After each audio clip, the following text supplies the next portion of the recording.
亲爱的朋友们，欢迎来到微光夜读。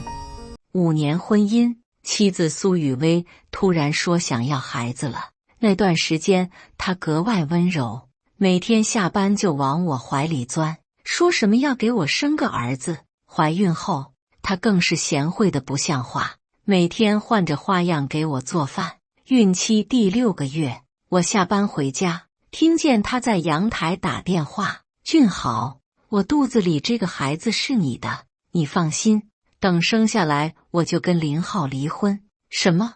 你说林浩最近总加班？那正好，我们可以多见面。我脑袋嗡的一声，手里的钥匙掉在地上。苏雨薇听到声音，慌忙挂了电话，转身看到我，脸色瞬间苍白。老公，你什么时候回来的？我死死盯着他，声音都在颤抖。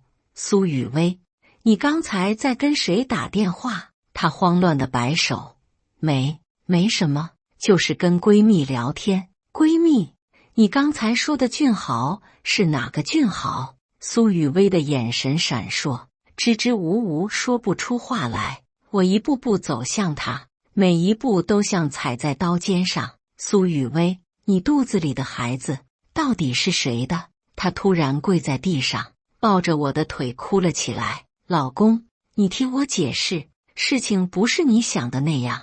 俊豪是我们公司新来的总监，他说要提拔我只是跟他吃了几次饭，真的没有别的。我冷笑一声，蹲下来看着他，吃饭能吃出孩子来？苏雨薇，你当我是傻子吗？他哭得更厉害了，一个劲地说对不起，老公，我错了，我真的错了。可是这个孩子真的是你的，你相信我。我站起身，心如死灰。5年的婚姻，5年的信任，原来都是一个笑话。当初他追求我的时候，说什么一见钟情，说什么要跟我过一辈子，现在想想，那些甜言蜜语都是假的。我转身要走，苏雨薇爬过来抱住我的腿，老公，你不要走，我们好好谈谈。你要是现在走了，我肚子里的孩子怎么办？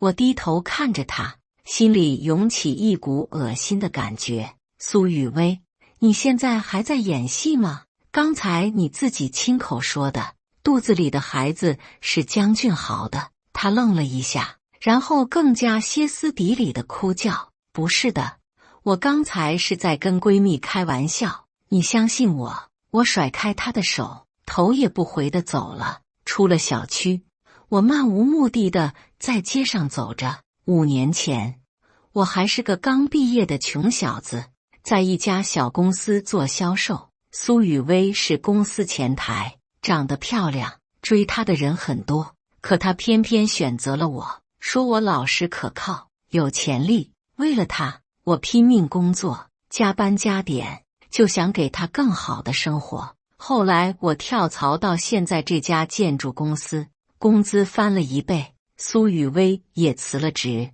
在家当全职太太。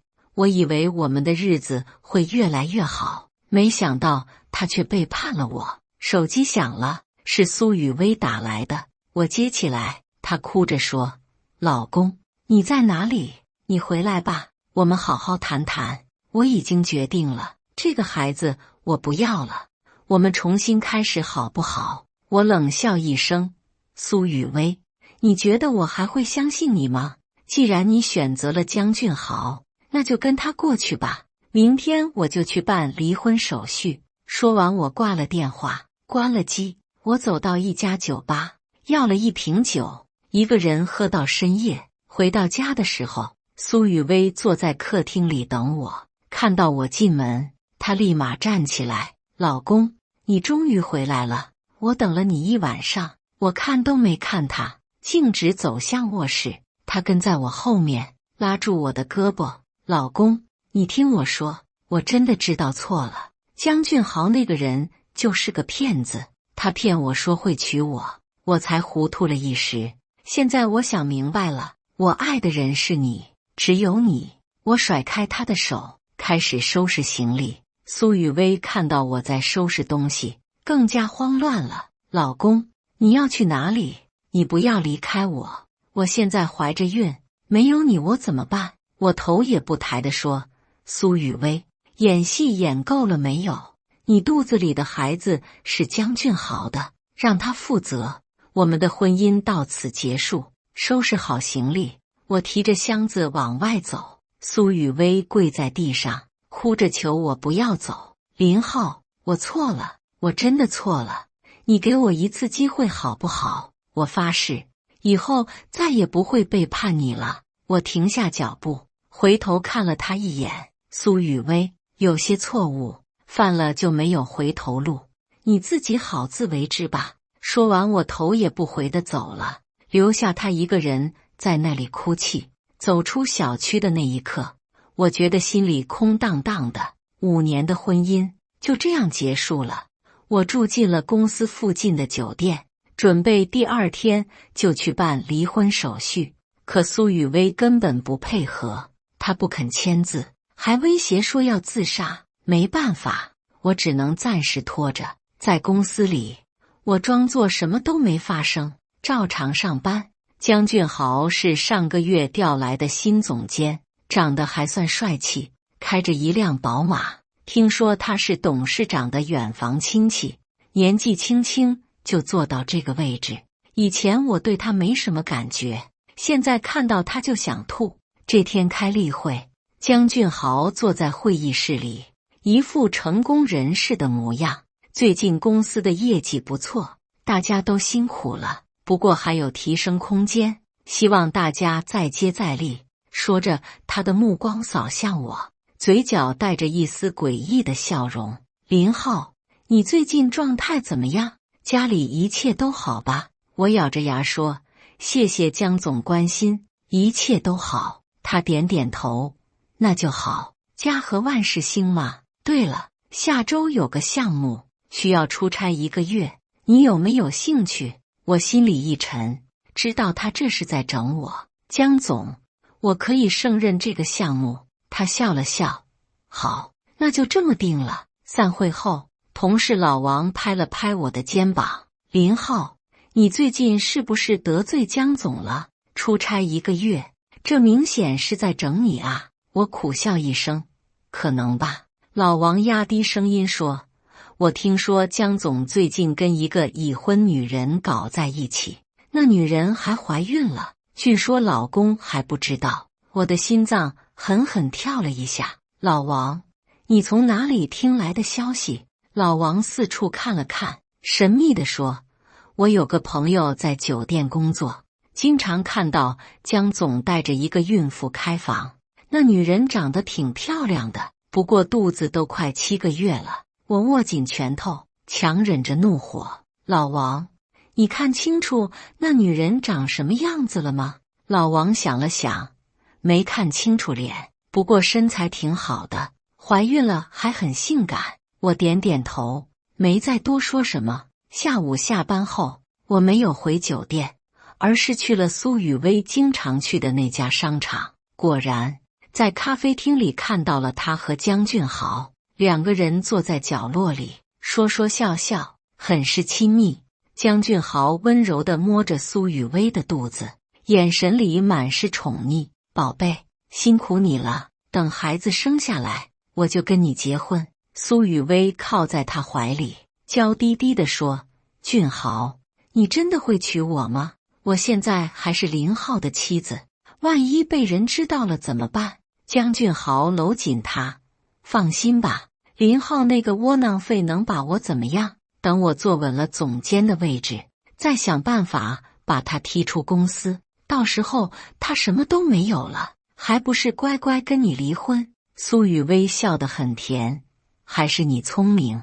那我们什么时候公开关系？江俊豪想了想，再等等，我现在在公司的根基还不稳，等过了这段时间，我们就光明正大的在一起。听到这些话，我差点冲过去揍他们，可我忍住了，悄悄拿出手机录了音。这时，苏雨薇的手机响了，她看了一眼，脸色有些难看，是林浩打来的。江俊豪不屑地说，不用理他，一个窝囊废而已。苏雨薇犹豫了一下，还是接了电话。老公，你在哪里？我给你做了饭。我在电话里冷冷地说。苏雨薇，我们明天去民政局办手续，这次你必须签字，否则我就起诉离婚。苏雨薇慌了。老公，你再考虑考虑，我们的感情不是说断就断的，我肚子里还有你的孩子。我冷笑一声。苏雨薇，你的演技真的很好，可惜我已经不想再看你的表演了。挂了电话，我转身离开了商场。回到酒店，我打开录音，一遍遍地听着，每听一遍，心就痛一次。可我知道，这些都是证据，以后用得着。第二天，我准时到了民政局。苏雨薇姗姗来迟，眼圈红红的，一副可怜兮兮的样子。老公，你真的要跟我离婚吗？我们在一起5年了，难道一点感情都没有吗？我面无表情地说。苏雨薇，既然你选择了背叛，就要承担后果，赶紧签字，不要浪费时间。她哭着说。老公，我真的知道错了，你再给我一次机会好不好？我保证以后再也不会见江俊豪了。我冷笑一声。苏雨薇，你觉得我还会相信你的话吗？而且你肚子里的孩子是他的，你们是一家人。苏雨薇愣了一下，然后更加歇斯底里的哭叫。不是的，这个孩子是你的，我发誓。我拿出手机，播放了昨天录的音。听到录音，苏雨薇的脸色瞬间苍白，她知道自己露馅了，终于不再狡辩。林浩，我错了，我真的错了。可是我现在怀着孕，你就这样抛弃我，太绝情了吧？我看着他，心里一片冰凉。苏雨薇，绝情的人是你，不是我。签字吧，我们好聚好散。最终，苏雨薇还是签了字。拿到离婚证的那一刻，我觉得解脱了。5年的婚姻就这样结束了。走出民政局，苏雨薇追上来拉住我。林浩，你现在一无所有，离开我你能怎么办？江俊豪说了，要把你赶出公司，到时候你连工作都没有。我甩开他的手，那就等着看吧。说完，我头也不回地走了。离婚后的第1个星期，江俊豪果然开始整我。先是把我调到最累的工地，然后故意安排一些不可能完成的任务。每天早上6点起床，晚上10点才能回来，累得跟狗一样。同事们都同情我，可也没人敢帮忙，毕竟江俊豪是总监。这天下午，江俊豪来工地检查，看到我在搬水泥，他走过来冷笑道：林浩，感觉怎么样？是不是很怀念以前坐办公室的日子？我直起腰，擦了擦汗。江总，工作而已，没什么怀念的。他凑近我，压低声音说：林浩，我知道你恨我，可是你有什么资格恨我？苏雨薇跟了我，说明我比你优秀，弱肉强食，这就是现实。我看着他，声音平静：江俊豪，你以为自己赢了吗？他得意地笑了。难道不是吗？我抢了你老婆，还要把你赶出公司，你除了忍着还能怎么样？我笑了笑：你说的对，我确实只能忍着。不过江总，你觉得苏雨薇真的爱你吗？江俊豪愣了一下。什么意思？我装作无意地说：没什么，就是觉得他当初也是这样对我的，温柔体贴，百般讨好，直到他确定抓住了你。江俊豪的脸色有些难看。林浩，你少在这里挑拨离间。苏雨薇跟我在一起，是因为她爱我。我摇摇头。江总，希望你永远这么自信。说完，我继续干活，不再理他。江俊豪站在那里看了我一会儿，然后走了。晚上回到酒店，我洗了个澡，躺在床上休息。手机响了，是个陌生号码。喂，请问是林浩吗？电话那头是个中年男人的声音，听起来很有威严。您是哪位？我是林国强。你大伯？我一下子坐起来。大伯林国强是我爸的亲哥哥，在省城开建筑公司。我爸去世的时候，他来过一次，之后就没有联系了。大伯，您怎么想起给我打电话了？小浩，我听说你离婚了，我有些意外。您怎么知道的？我有朋友在你们公司，听说了一些事情。那个江俊豪是不是在整你？我沉默了一下。大伯，这些事情您不用管，我自己能处理。林国强笑了。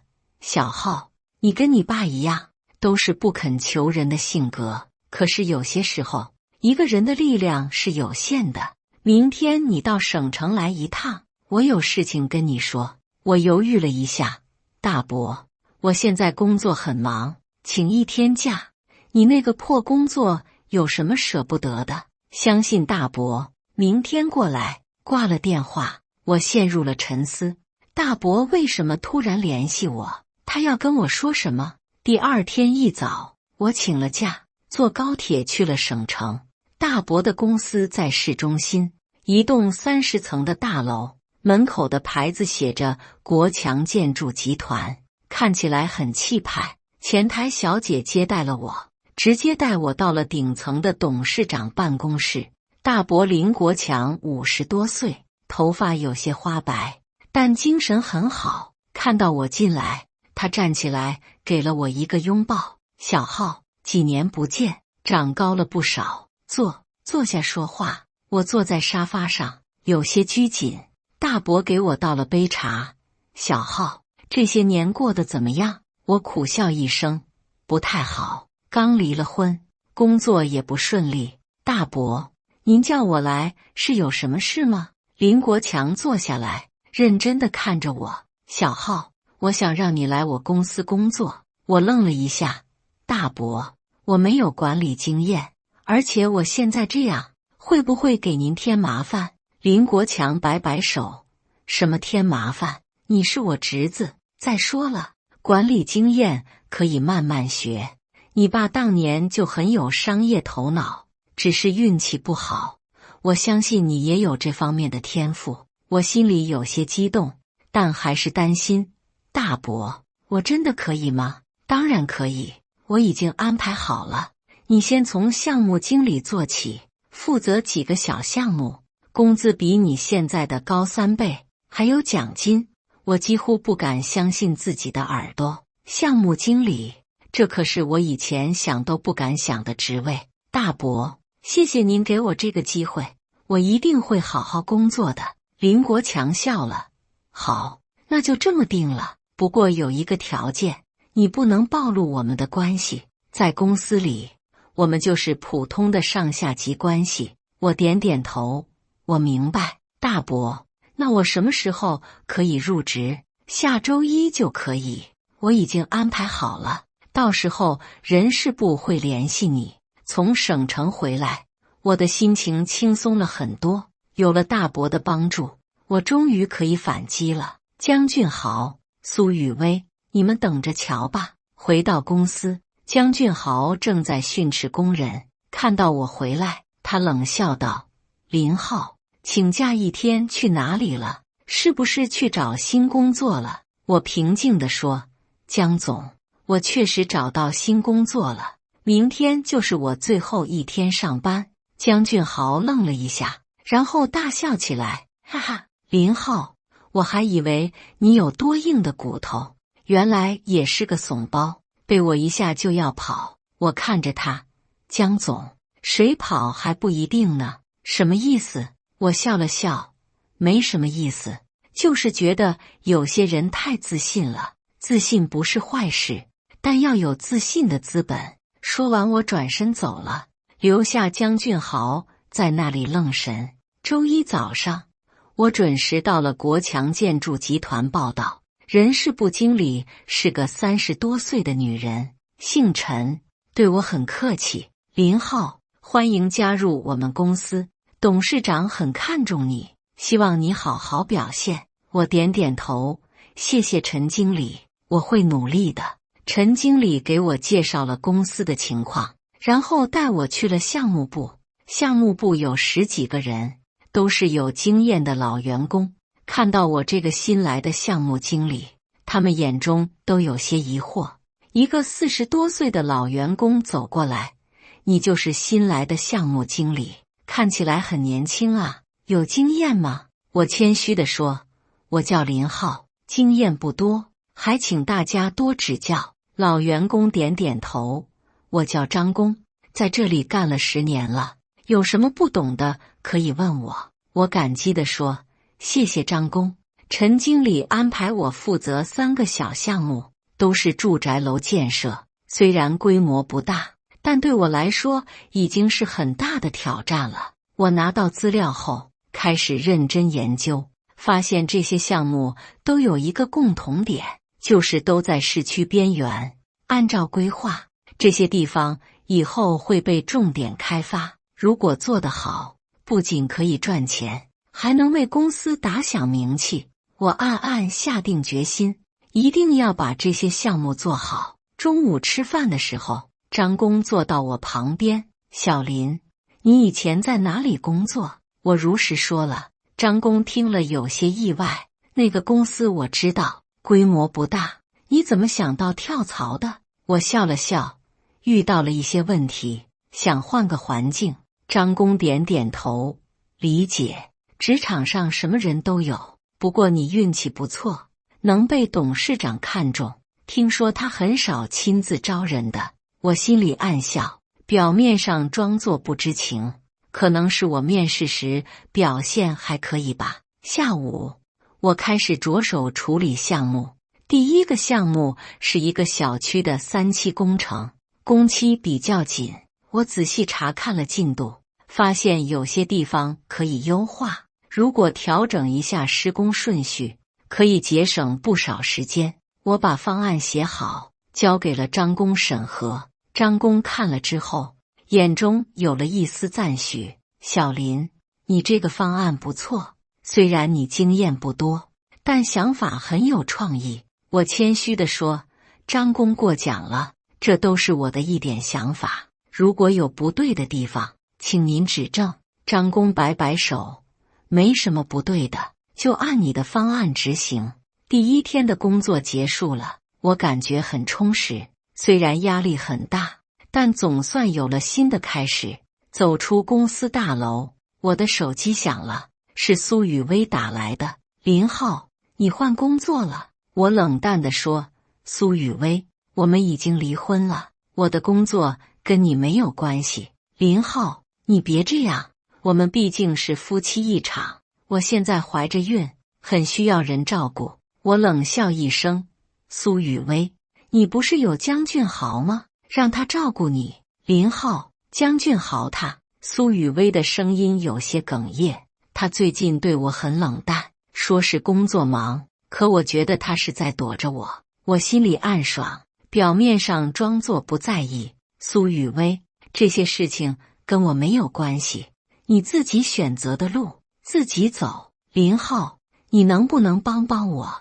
我现在真的很无助。”我想都没想就拒绝了：“不可能，苏雨薇，你背叛了我，就要承担后果，我不会再管你的事情。”挂了电话，我觉得心情很爽。苏雨薇，你也有今天。当初你选择江俊豪的时候，有没有想过会有这一天？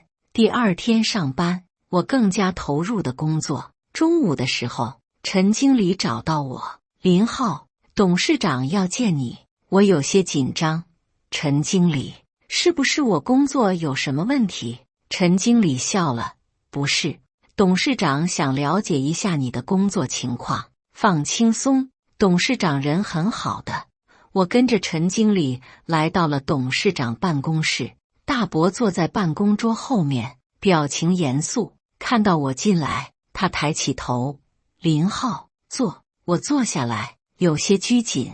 陈经理很识趣地退了出去。大伯看着我：“工作怎么样？”我认真地汇报：“大伯，工作很顺利，同事们都很照顾我，我也在努力学习。”大伯点点头，很好。我听张工说，你的方案很有想法，继续保持，不要让我失望。我保证道。大伯，我一定会努力的。大伯想了想，小浩，你有什么打算吗？就是关于以后的发展。我想了想，大伯，我想在这个行业深入发展，如果可能的话，我希望能学到更多的管理经验。大伯满意的点点头，很好，有目标就有动力，我会给你机会的，但能不能抓住，就看你自己了。我激动地说，谢谢大伯，我不会让您失望的。从办公室出来，我心情很好，有了大伯的支持，我的未来一片光明。而姜俊豪和苏雨薇还在那个小公司里自以为是，他们还不知道真正的好戏才刚刚开始。1个月后，我负责的3个项目都进展顺利，不仅按时完成了工期，还节省了不少成本。大伯很满意，在公司会议上表扬了我。林浩在这个月的表现非常出色，他的管理能力和创新思维值得大家学习。同事们都向我投来赞许的目光。张工拍了拍我的肩膀，小林，你很有天赋，继续努力，前途无量。会议结束后，大伯把我叫到了办公室。小浩，我准备让你负责一个大项目。我有些惊讶，大伯，我才来1个月，能力比资历重要。大伯拿出一份资料递给我，这是市政府的一个重点项目，商业综合体建设，总投资50个亿，工期3年。我看着资料，心脏砰砰直跳。50个亿的项目，这是我以前想都不敢想的。大伯，这么重要的项目，真的交给我合适吗？小浩，我相信你的能力，而且这个项目对公司很重要，关系到我们能否进入1线建筑企业。我深吸一口气，大伯，我接受这个挑战。很好，明天你就开始组建项目团队，人员配置和资源调配都由你决定。走出办公室，我激动得手都在颤抖。这是一个千载难逢的机会，我一定要抓住。第2天，我开始组建项目团队。张工主动请缨要加入，还推荐了几个有经验的同事。很快，一个20人的精英团队就组建完成了。我召集大家开会，详细介绍了项目情况。这个项目对公司意义重大，也是对我们的考验。我希望大家团结一心，共同完成这个挑战。团队成员都很兴奋，表示会全力以赴。张工说，林经理，我们相信你的能力，只要你指挥得当，这个项目一定能成功。我感激地看着大家，谢谢各位的信任，我们一起努力，一定能创造奇迹。就在我们紧锣密鼓准备项目的时候，我接到了老王的电话。林浩，你现在在哪里工作？听说你跳槽了。我笑了笑，在国强建筑集团做项目经理。老王惊讶地说，国强建筑，那可是省内的龙头企业，你怎么进去的？他们的门槛很高。我谦虚地说，运气好，面试时发挥得不错。老王羡慕地说，真厉害，我们这些还在原来公司的人，日子可不好过。姜俊豪越来越过分了，整天发脾气，而且公司最近接不到大项目，大家都很担心。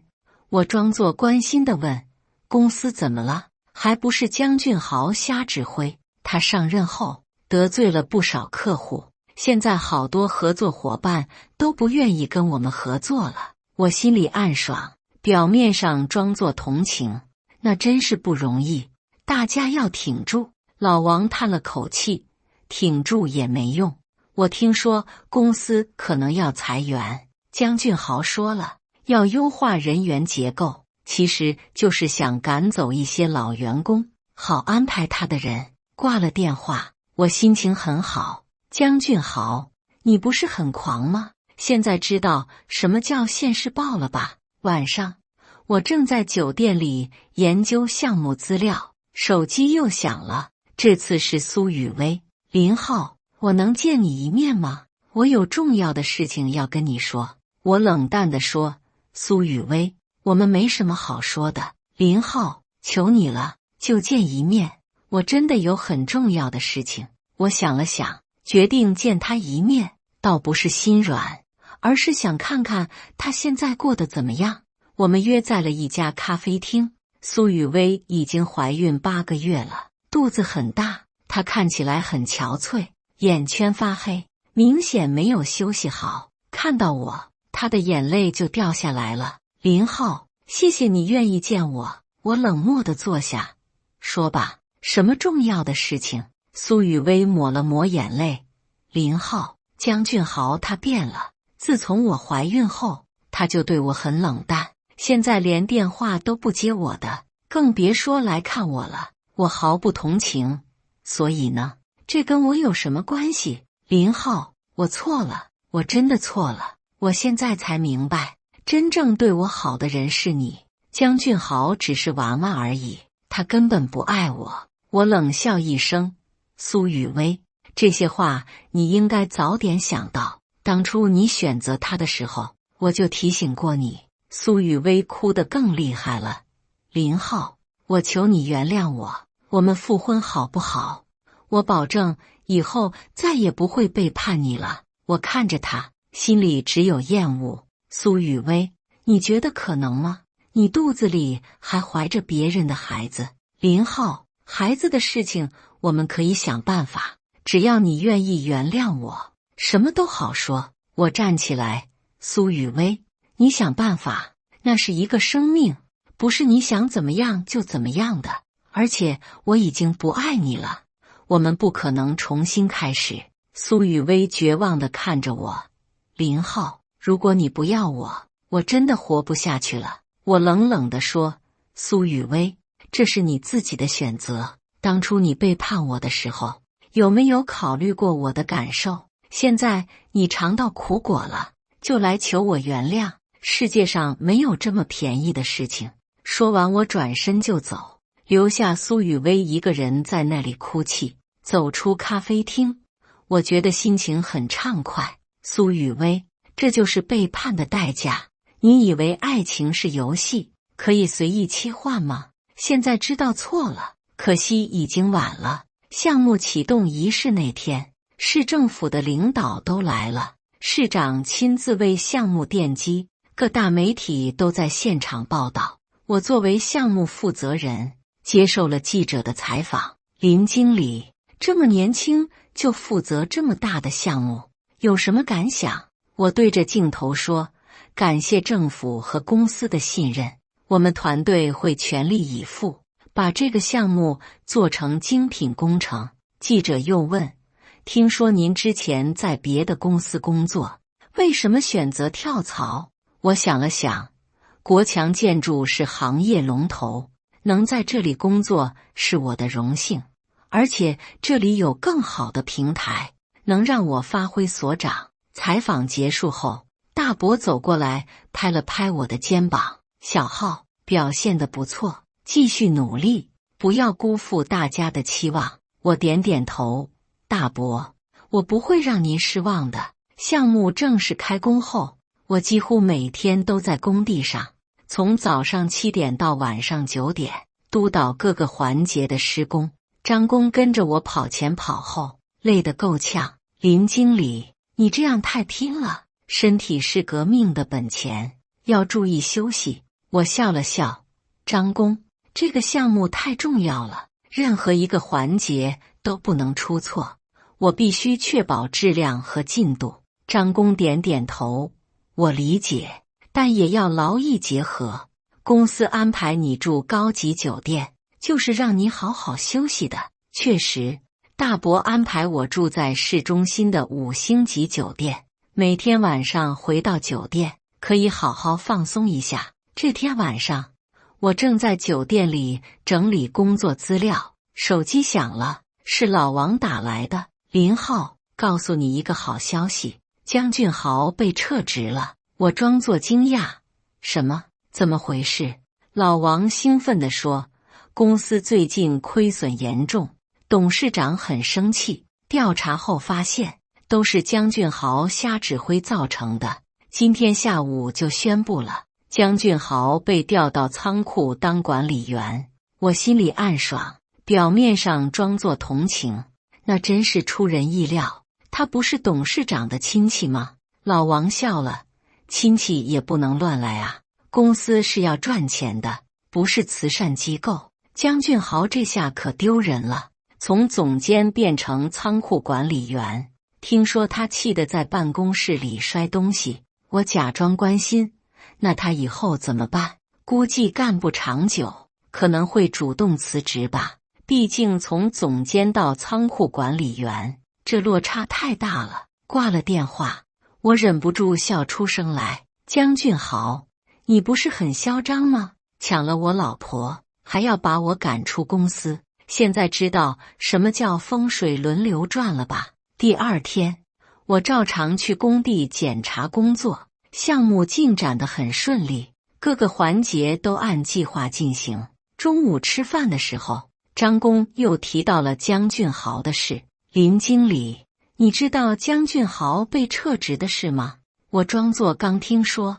什么？真的假的？张工点点头，千真万确。我朋友在那个公司工作，听说他把公司搞得一团糟，老板都怒了，现在被调到仓库当管理员，工资降了一大半。其他同事也加入了讨论，这种人就是眼高手低，没有真本事，仗着关系胡来，迟早要出事的。林经理，你以前跟他共事过，他人怎么样？我想了想，江俊豪这个人比较自信，有时候确实有些冲动，不过职场上的事情，成败很正常。张工说，林经理，你还是太善良了，换成别人，早就落井下石了。我笑了笑，大家都不容易，没必要幸灾乐祸。下午，我接到了一个意外的电话，是江俊豪打来的。林浩，你现在在哪里？他的声音听起来很疲惫。我淡淡的说，江俊豪，有什么事吗？林浩，我想见你一面，有些事情想跟你谈谈。我想了想，江俊豪，我们有什么好谈的？林浩，我知道以前对你不好，现在我想道歉，也想请你帮个忙。我冷笑一声，江俊豪，你也有今天。当初你整我的时候，可没想过要道歉。江俊豪沉默了一下。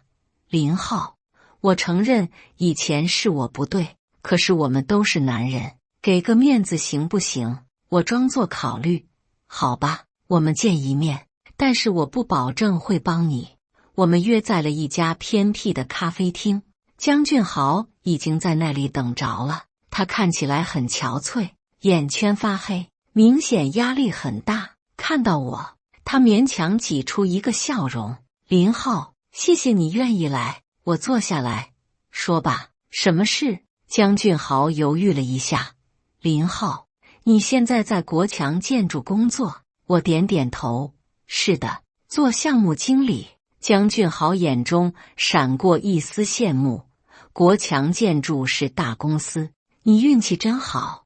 我想请你帮忙介绍一下，看能不能进你们公司。我装作为难。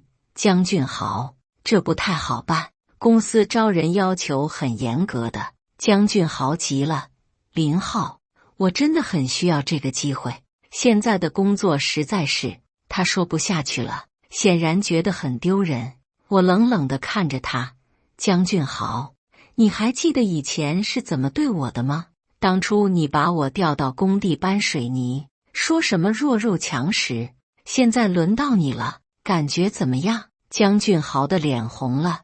林浩，我知道以前是我不对，可是我们都是成年人，能不能既往不咎？我站起来。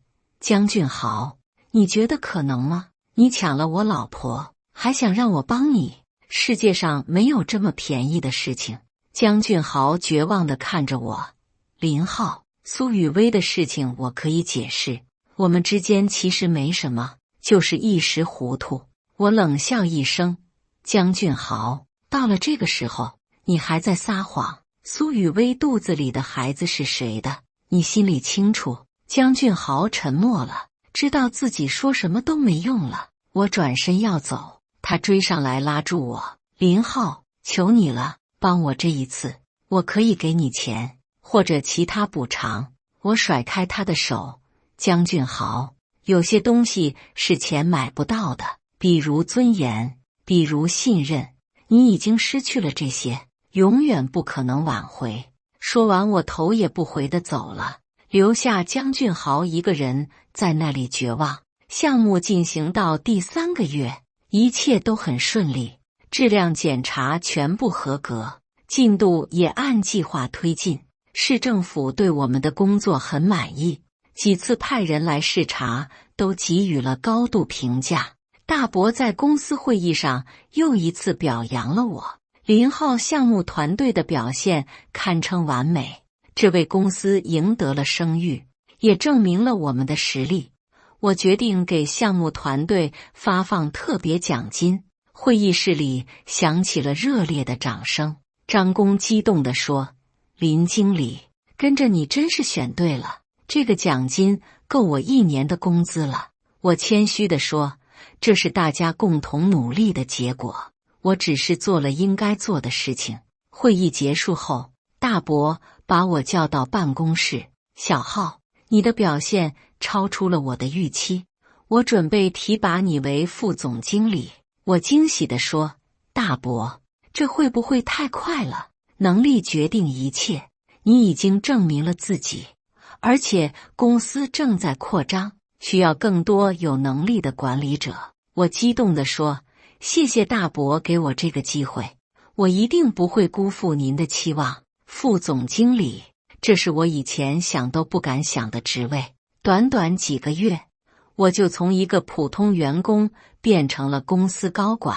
这种成功的喜悦让我几乎要飞起来了。当天下午，公司就发布了任命公告，同事们都来祝贺我。张工更是高兴得不得了：“林总，以后我们就是副总的人了，跟着您，我们有福了。”我笑着说：“张工，大家都是同事，不要这么客气，以后我们还是一个团队，继续努力工作。”下班后，我请项目团队的所有人吃饭庆祝，在酒店包厢里，大家举杯祝贺，祝林总事业蒸蒸日上，祝我们的项目圆满成功。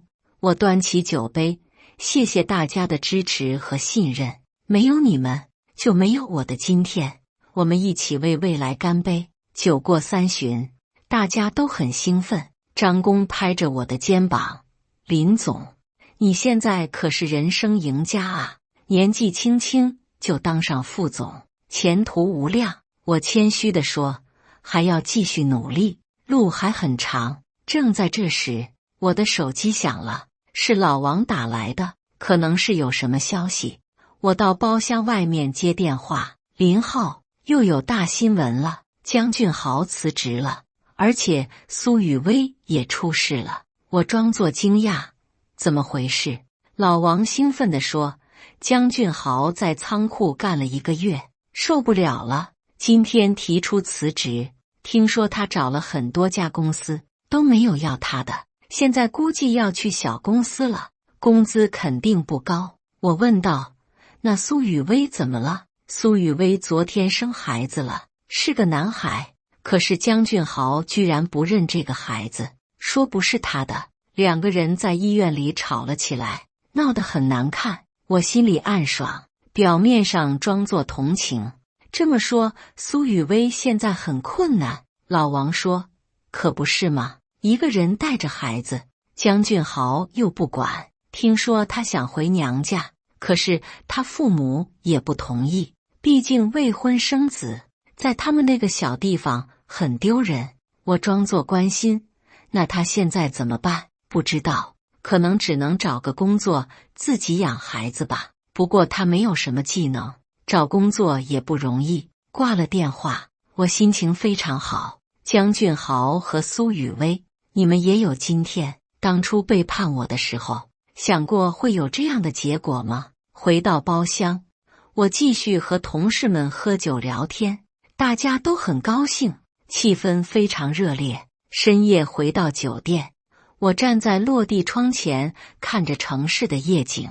半年前，我还是个被老婆背叛的可怜虫，现在我是副总经理，前途光明，而那些背叛我的人都得到了应有的报应。这就是命运，也是因果报应。第二天上班，我搬进了新的办公室，宽敞明亮的副总办公室，还有专门的秘书。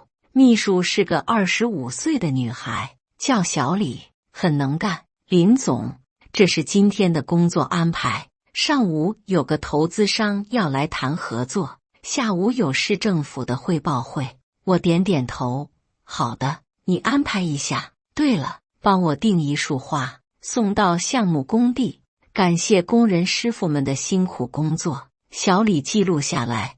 好的，林总，您真是体贴下属，难怪大家都喜欢跟您工作。中午吃饭的时候，张工又来找我，林总，有个事想跟您汇报。什么事？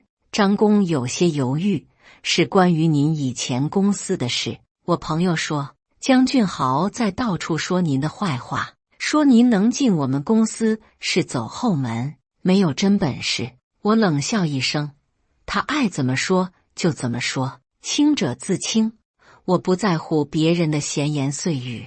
张工点点头，林总，您心胸宽广，不过那个江俊豪真是没品，自己混得不好就嫉妒别人。我想了想，张工，有些人就是这样，失败了不反思自己，反而怨天尤人，这种人注定成不了大事。下午，我去参加市政府的汇报会，会上市长对我们的项目给予了高度评价。国强建筑的这个项目是我市建筑业的标杆，希望你们再接再厉，为市民建设更多优质工程。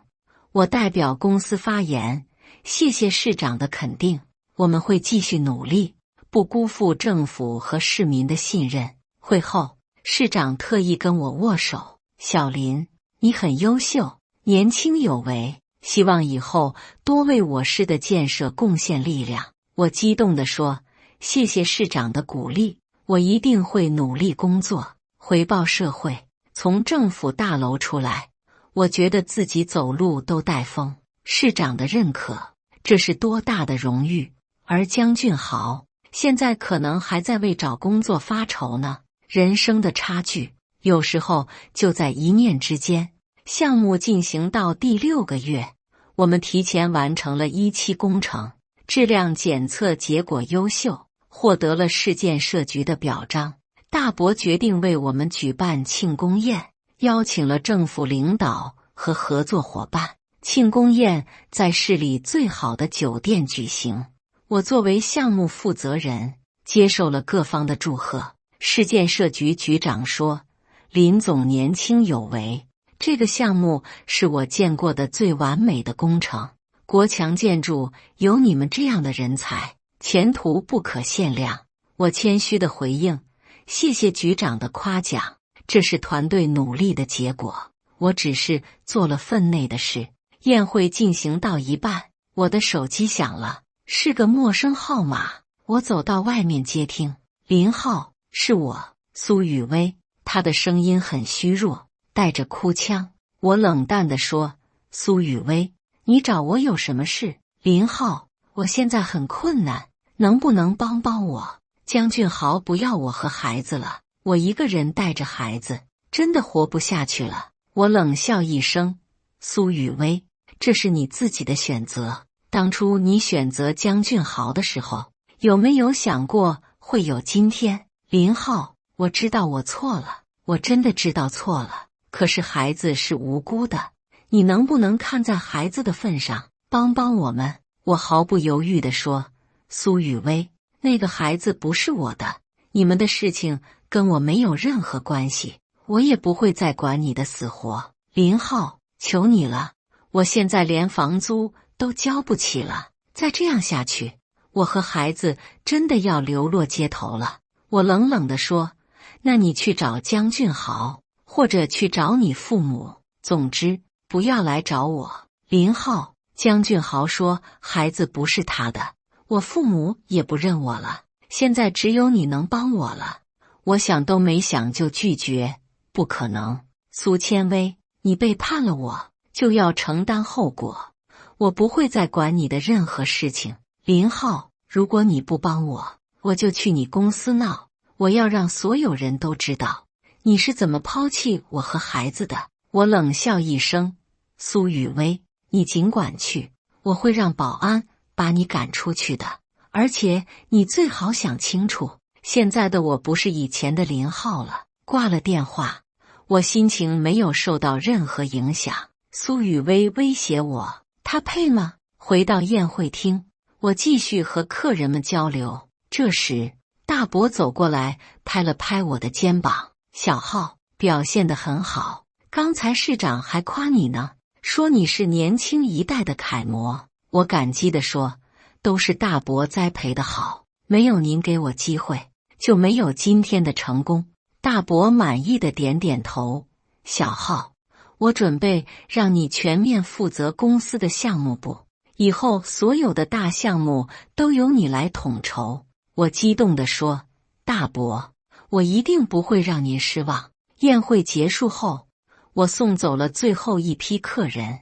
张工走过来，林总，今天真是风光啊，所有人都在夸您，我跟着您也很有面子。我笑了笑，张工，这是我们共同的荣誉，没有你们的支持，就没有项目的成功。回到酒店，我洗了个澡，躺在床上休息，手机又响了，还是苏雨薇。我本来不想接，但想想还是接了。苏雨薇，我不是说了不要找我吗？电话那头传来婴儿的哭声，还有苏雨薇的哭泣声。林浩，我真的走投无路了，孩子饿了3天了，我连奶粉都买不起，你就当行行好，给我点钱买奶粉行不行？我心里没有一丝波澜。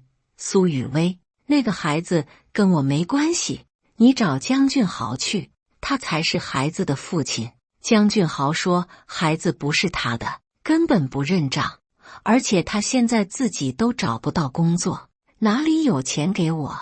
我冷笑道，那是你们的事情，跟我无关。当初你怀孕的时候，江俊豪不是很开心吗？现在怎么不认了？苏雨薇哭得更厉害了。林浩，我求求你了，看在我们夫妻一场的份上，救救孩子吧。我毫不留情地说，苏雨薇，我们已经离婚了，而且是你主动背叛的我，凭什么要我救你？你自己做的选择，自己承担后果。说完，我直接挂了电话，还把他的号码拉黑了。苏千薇，你以为卖惨就能打动我吗？当初你和江俊豪在一起的时候，有没有想过会有今天？现在知道后悔了，可惜太晚了。第2天上班，我精神饱满地处理工作。小李汇报说，林总，有个女人在楼下闹事，说是要找您，保安拦住了她，我就知道是苏雨薇，让保安把她赶走，如果她再来就报警。小李点点头，好的，林总。中午的时候，张工跑来告诉我，林总，楼下那个女人还在，她抱着个孩子，坐在大门口哭，好多人在围观，有些影响公司形象。我想了想，张工，你下去告诉他，如果再不离开，我就让律师起诉他骚扰。张工点头去了，很快就回来了。林总，那女人说什么都不走，还说要在这里做到您见她为止。我冷笑一声，既然她想做，就让她做吧，我倒要看看她能做多久。下午下班的时候，我特意从大门走，果然看到苏雨薇抱着孩子坐在台阶上，她看起来很憔悴，头发乱糟糟的，衣服也很脏，孩子在他怀里哭个不停，声音很弱，明显营养不良。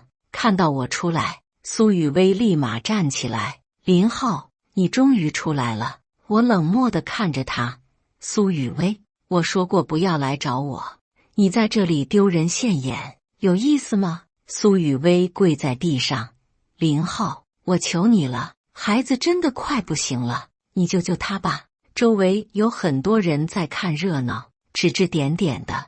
这女人真可怜，抱着孩子求人。那个男人也太绝情了，连看都不看一眼。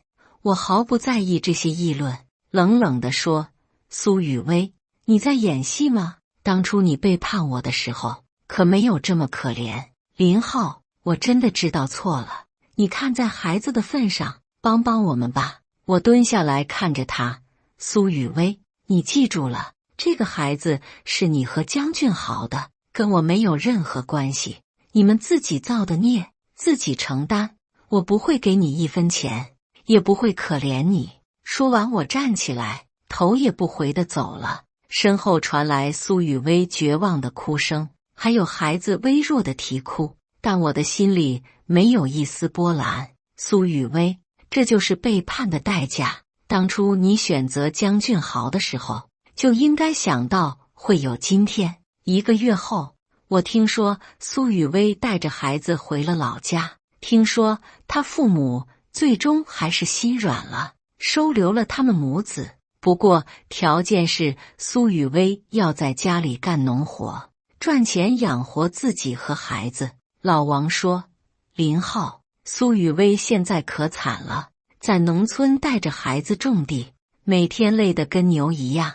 他父母对他很冷淡，村里人也都在背后议论他。”我淡淡地说：“这是他自己的选择。”老王又说：“对了，江俊豪也不好过，他现在在一家小装修公司打工，工资只有3000块，从总监到装修工人，这落差也太大了。”我心里暗爽，表面上装作不在意，大家都要为自己的选择负责。老王感叹道：“还是你厉害，现在当上副总了。当初江俊豪整你的时候，谁能想到会有今天？”我笑了笑，人生如戏，谁也不知道下一幕会发生什么。项目进行到第8个月，2期工程也顺利完工。这次我们又获得了省建设厅的表彰，成为全省的示范工程。大伯非常高兴，在公司年会上宣布了一个重大决定。鉴于林浩的突出表现，我决定让他担任公司总经理，我将退居2线，专心做董事长。全场响起热烈的掌声，所有人都向我祝贺。张工激动的眼泪都出来了。林总，不，林总经理，跟着您真是我这辈子最正确的选择。我感激地看着大伯，大伯，谢谢您的信任，我一定会把公司管理好，不辜负您的期望。大伯满意的点点头，小浩，你有这个能力，公司的未来就交给你了。当晚的庆祝宴会上，政府领导、合作伙伴都来祝贺。市长亲自为我敬酒。林总经理，年轻有为啊，以后我们市的建设还要多仰仗您。我激动地说：“谢谢市长的支持，我一定会为我市的建设贡献自己的力量。”宴会结束后，我一个人回到办公室，坐在总经理的椅子上，看着窗外的城市夜景。1年前，我还是个被老婆背叛的失败者，现在我是年薪1000万的总经理，前途无量。这种成功的喜悦让我几乎要飞起来。手机响了，是个陌生号码，我接起来：“喂，哪位？”“林浩，是我，江俊豪。”他的声音很疲惫，带着明显的疲惫。我冷淡地说：“江俊豪，找我有什么事？”“林浩，我听说你当总经理了，恭喜你，真的很厉害。”我冷笑一声：“江俊豪，你打电话就是为了恭喜我。林浩，我想求你一件事，我现在真的很困难，能不能到你们公司工作？哪怕是普通员工也行，我不挑。我装作考虑。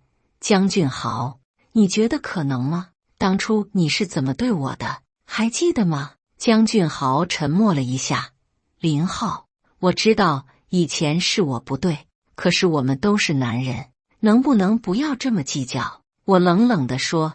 江俊豪，你抢了我老婆，还想让我帮你？世界上没有这么便宜的事情。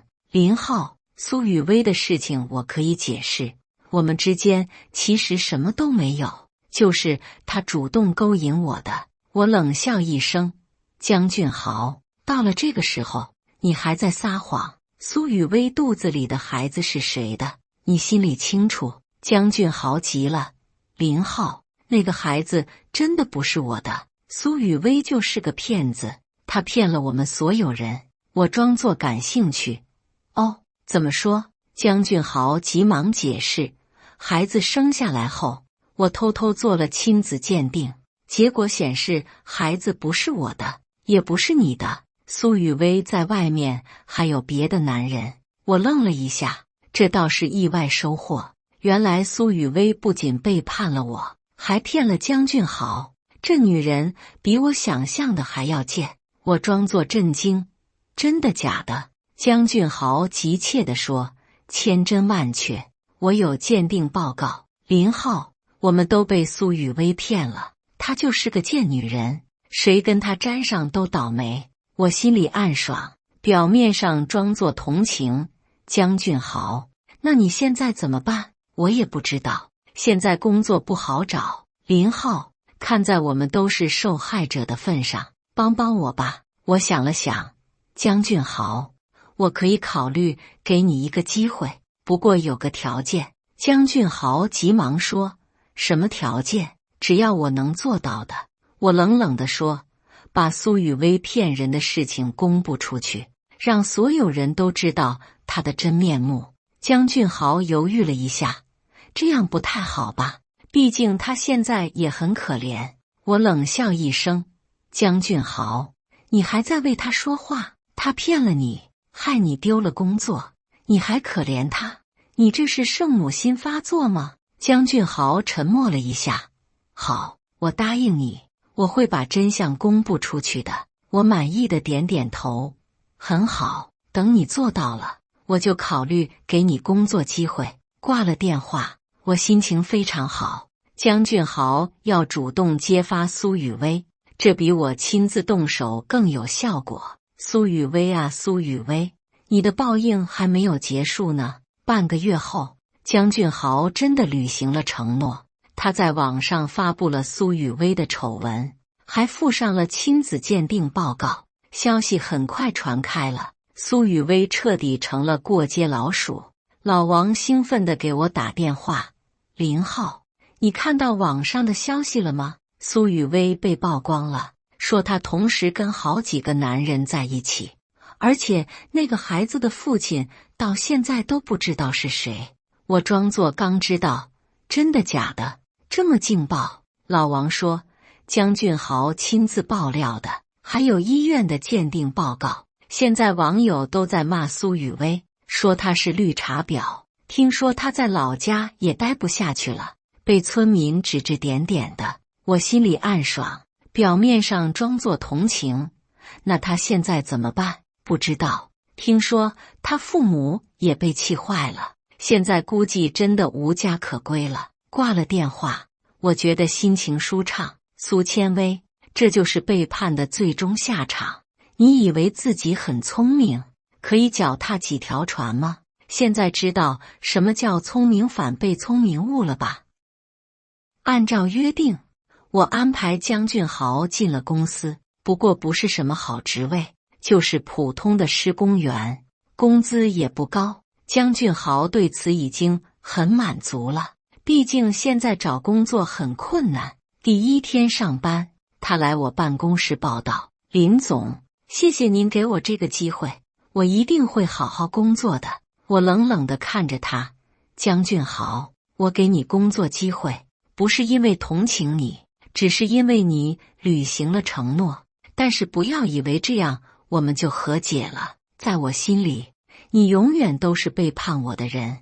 江俊豪点头哈腰，我明白，我明白，以后我一定老老实实工作，不会给您添麻烦的。我继续说道，记住，在公司里你就是普通员工，不要跟任何人提起我们以前的关系。如果让我听到你在外面胡说八道，立马滚蛋。江俊豪连忙保证，林总，我绝对不会乱说话的，我就安安静静工作，其他什么都不管。看着江俊豪卑微的样子，我心里很爽。当初你不是很嚣张吗？不是说弱肉强食吗？现在知道谁强谁弱了吧？江俊豪被安排到最累的工地，每天搬砖搬水泥，从以前的总监到现在的搬运工，这落差足够他受的。张工私下跟我说，林总，那个江俊豪我认识，听说他以前还是您的上司。我淡淡的说，过去的事情不重要，现在他就是普通员工，按规矩办事就行。张工点点头，我明白，林总，不过这个人看起来不太老实，要多留意。我笑了笑，张工，你多虑了，他现在这个样子，还能翻出什么浪花？公司的发展越来越好，我们又接了几个大项目，我的身价也水涨船高，年薪达到了2000万。在市里的商界聚会上，我已经是知名人士了，很多企业家都想跟我合作，各种应酬络绎不绝。这天晚上，我参加一个商业酒会，遇到了很多成功人士，大家都对我很客气。林总年轻有为，前途无量啊！国强建筑在您的带领下，一定会更上一层楼。我谦虚地回应着，心里却很自豪，这就是成功的感觉。所有人都围着你转。酒会结束后，我开着新买的玛莎拉蒂回酒店，路过以前住的那个小区，我停下车看了看，那个曾经的家，现在已经物是人非。苏雨薇背叛了我，现在过得生不如死。江俊豪整过我，现在在我手下当搬运工，而我从一个被背叛的失败者变成了成功的企业家。这就是人生，有失必有得。